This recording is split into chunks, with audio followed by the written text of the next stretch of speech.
ओम गणेश हरिओम नमो नारायणा। नमस्कार प्रिय दर्शकों, मैं एस्ट्रो सूरज भृगुवंशी। स्वागत है आप सभी का एस्ट्रो सूरज भृगुवंशी ऑफिशियल पर। प्रिय दर्शकों, आज हम बात करेंगे कुंडली से जुड़े हुए बहुत ही विशेष टॉपिक के ऊपर, यानी कि कुंडली के 12 भाव के बारे में। यानी कुंडली के 12 भाव से क्या देखा जाता है, कुंडली के 12 भावों के नाम, 12 भाव को क्या बोलते हैं, प्रत्येक भाव का नाम मैं आज आपको बताऊंगा। कौन से भाव से कुंडली में किस विषय पर हम जानकारी प्राप्त कर सकते हैं, हमारे जीवन से जुड़ी हुई प्रत्येक प्रश्न का उत्तर हमारी जन्म कुंडली में होता है। तो कौन से भाव के द्वारा हम उस सवालों का पता लगा सकते हैं, वो मैं आज आपको कुंडली में समझाऊंगा कि किस भाव से क्या देखा जाता है, कौन सा भाव किस चीज़ का कारक होता है। तो वीडियो के साथ लगातार बने रहे, और साथ ही अगर अभी तक चैनल सब्सक्राइब नहीं किया है तो इसे सब्सक्राइब कर लीजिए। यह आपको ज्योतिष सीखने में और कुंडली देखने में, कुंडली पढ़ने में बहुत सहायता करेगा। तो शुरुआत करते हैं सबसे पहले प्रथम भाव की। ये कुंडली का प्रथम भाव होता है, 1 नंबर लिखा हुआ है।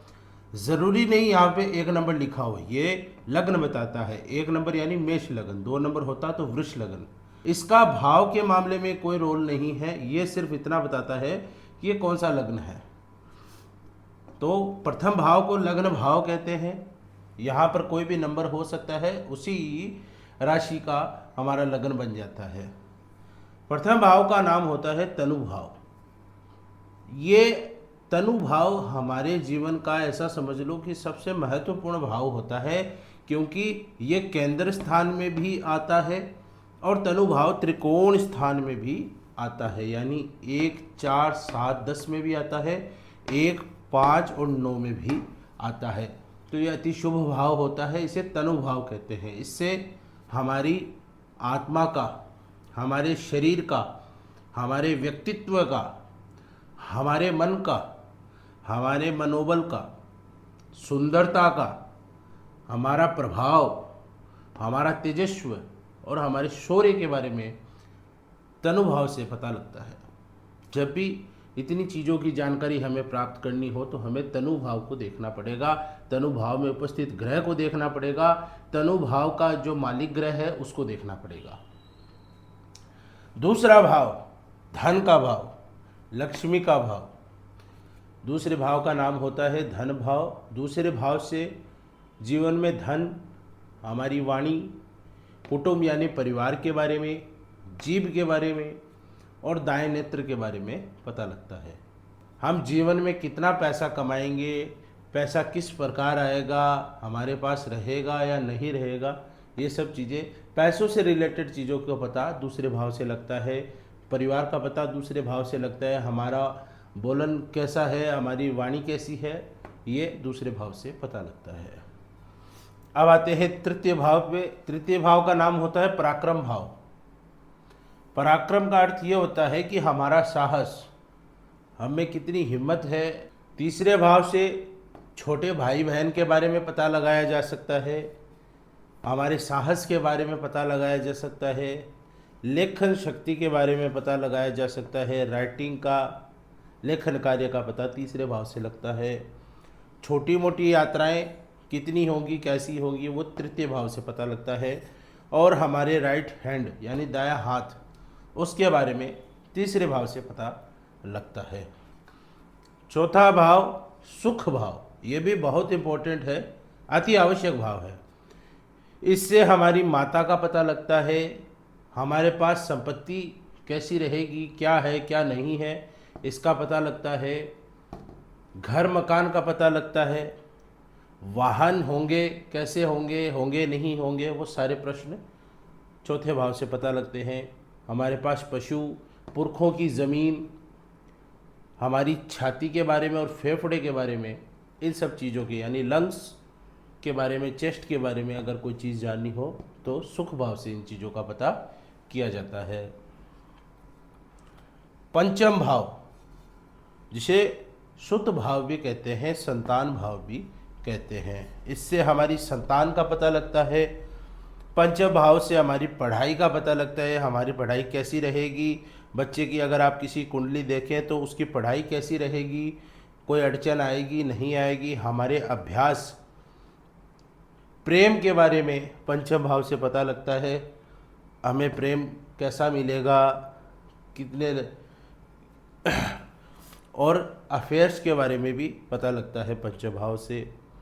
लॉटरी, जुआ, सट्टा, सौदा और पेट के बारे में जानकारी प्राप्त करनी हो तो पंचम भाव से इन चीज़ों की जानकारी प्राप्त की जाती है। छठा भाव है, ये त्रिक स्थान में आता है। छठा भाव, छठा, आठवां और 12वां, ये 3 स्थान कुंडली में सबसे अशुभ माने गए हैं। ये अरि है, रंध्र है और ये व्यय भाव है। अरि, रंध्र और व्यय भाव ये तीनों ही हमारे कुंडली में सबसे अशुभ भाव होते हैं, लेकिन इनमें भी शुभता आ जाती है जब इन्हीं भाव के मालिक, अशुभ भाव के मालिक अगर अशुभ भाव में बैठ जाए तो भी जीवन में शुभता आ जाती है। छठे भाव से क्या देखा जाता है, ये शत्रु का भाव है। रोग, शत्रु, हमारे मामा, नौकर के बारे में, और नौकरी भी, नौकर होंगे और हम किसी की नौकरी करेंगे, ये सब चीज़ का पता भी छठे भाव से लगता है। थाना, कोर्ट कचहरी, पुलिस और हमारे दाएं पैर के बारे में छठे भाव से पता लगता है।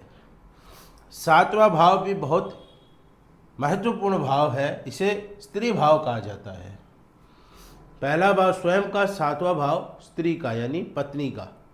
विवाह कब होगा, किसके साथ होगा, कैसी लड़की होगी, रंग, रूप, वाणी, गुण, अवगुण सब 7वें भाव से पता लग जाते हैं।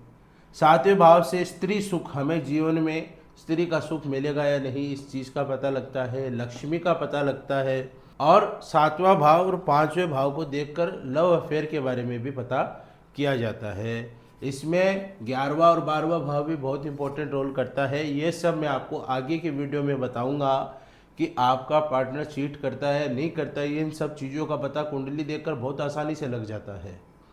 कुंडली समझने की आवश्यकता होती है। 7वें भाव से सांझे का व्यापार यानी पार्टनरशिप में आप बिजनेस करते हैं, उसके बारे में रिजल्ट मिलता है, उसका पता लगता है। जन कल्याण, जन कल्याण अर्थात अगर आप जैसे राजनेता लोग होते हैं, जन कल्याण करते हैं, सारे ही एक जैसे नहीं होते हैं, कुछ अच्छे होते हैं, कुछ बुरे होते हैं, तो लोगों के साथ आपका जुड़ाव कैसा रहेगा, इसका पता भी 7वें भाव से लगता है।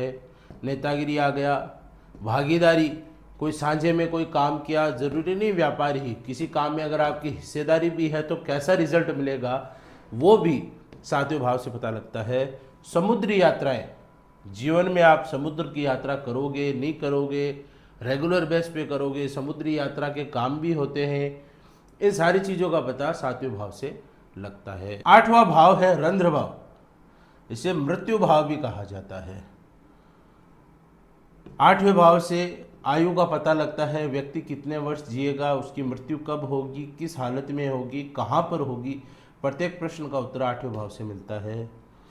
आदमी नशा करेगा या नहीं, 8वें भाव से पता लगता है। गूढ़ विद्या यानी तांत्रिक विद्या, गुप्त विद्या, इन सब चीज़ों का ज्ञान 8वें भाव से होता है। और ज्योतिष का भी ज्ञान इससे होता है। ज्योतिष का ज्ञान 4th भाव में भी ज्योतिष का ज्ञान सम्मिलित होता है। और ज्योतिष का ज्ञान गुरु और बुध की स्थिति पर भी निर्भर करता है। वाहन अकस्मात, कोई दुर्घटना हो जाए, एक्सीडेंट हो जाए, अचानक से कोई बड़ा रोग आपको लग जाए, ऐसी लाइलाज बीमारी लग जाए जिसका आपने कभी सोचा ही ना हो और वो बीमारी आपका जीवन नाश कर दे, ऐसी चीज़ों का भी पता 8वें भाव से लगता है। अस्पताल, अस्पताल में खर्चा, अस्पताल में परेशानी, दुख, कलंक और वासना, इन सब चीज़ों का पता 8वें भाव से लगता है। जैसे मैंने बताया 6, 8, 12 ये अशुभ भाव में आते हैं। अब बात करते हैं 9वें भाव की। तो 9वें भाव में देखो, 9वें भाव का नाम होता है धर्म भाव या भाग्य भाव, आप इसे कह सकते हैं। इससे क्या पता लगता है, आपका भाग्य का, आपके लक का, जीवन में भाग्य साथ कैसा देगा, कितना देगा, वो 9वें भाव से पता लगता है। धर्म कर्म के कार्यों का पता 9वें भाव से लगता है। देवता गुरु की भक्ति का पता 9वें भाव से लगता है। धर्म में आपकी कैसी आस्था है, कैसी श्रद्धा है, आप पुण्य कर्म करेंगे, कर्मकांड करेंगे, हवन पूजा जपादि पाठ करेंगे और मंदिरों का, इन सब चीज़ों का पता 9वें भाव से लगता है। ये धर्म का भाव है, भाग्य का भाव है। 10वां भाव बहुत इंपॉर्टेंट है ये भी। 10वें भाव का नाम होता है कर्म भाव। कर्म भाव से पिता का पता लगता है। जैसे सुख भाव से माता का पता लगता है, स्त्री भाव से पत्नी का पता लगता है, तो कर्म भाव से पिता का पता लगता है। कर्म भाव में देखो पिता, व्यापार, नौकरी कैसी रहेगी, कीर्ति, पद प्रतिष्ठा, मान सम्मान और आपके घुटने का पता 10वें भाव से लगता है। अब है 11वां भाव, जिसे लाभ भाव कहा जाता है। लाभ भाव में बड़े भाई का पता लगता है। इससे आप मित्रों के बारे में देख सकते हो, मित्रों का पता 11वें भाव से लगता है। मित्रों के बारे में कोई चीज़ देखनी हो तो 11वें भाव को देखा जाता है। रत्न, आभूषण, आपकी वृद्धि, प्रोग्रेस और आपके बाएं हाथ के बारे में पता लगता है 11वें भाव से। अंतिम भाव व्यय भाव, 12वां भाव व्यय भाव। व्यय भाव यानी कि खर्चा, लागत, परदेश गमन यानी पैसे कमाने के लिए विदेश में रहना पड़े, घर वालों से, परिवार वालों से दूर रहना पड़े और जीवन में दुख पा करके और पैसों की प्राप्ति हो, आदमी झमेले में पड़े, विदेश में अकेला रह करके कमाए, तो ये व्यय भाव से पता लगता है। जेल की यात्रा यानी राजदंड, कोई जुल्म किया हो, कोई गलत काम किया हो तो जेल यात्रा, इसका पता 12वें भाव से लगता है कि आपके नसीब में जेल यात्रा, राजदंड है या नहीं। बंधन, खर्चा, चाचा, आपके चाचा के बारे में पता लगता है और मोक्ष के बारे में पता लगता है। मोक्ष का ज्ञान भी 12वें भाव से आता है। केतु यहाँ पर हो जाता है तो बहुत अच्छा काम हो जाता है। ये सब चीज़ें कुंडली में आगे मैं आपको समझाता रहूँगा, आप चैनल के साथ जुड़े रहिए। तो ये हुए कुंडली के 12 भाव। मैं एक बार फिर से आपको 12 भाव के नाम रिपीट करा देता हूँ। प्रथम भाव को तनु भाव कहते हैं या लग्न भाव भी कहते हैं। द्वितीय भाव को धन भाव कहते हैं। तीसरा भाव पराक्रम भाव। चतुर्थ भाव सुख भाव। पांचवा भाव सुत भाव या संतान भाव। छठा भाव अरि भाव या शत्रु भाव। सातवां भाव स्त्री भाव। आठवां भाव रंध्र भाव या मृत्यु भाव भी इसे कहा जाता है। नौवां भाव धर्म या भाग्य भाव। 10वां स्थान कर्म भाव। 11वां स्थान लाभ भाव और 12वां स्थान व्यय भाव। ये हुए 12 भावों के नाम।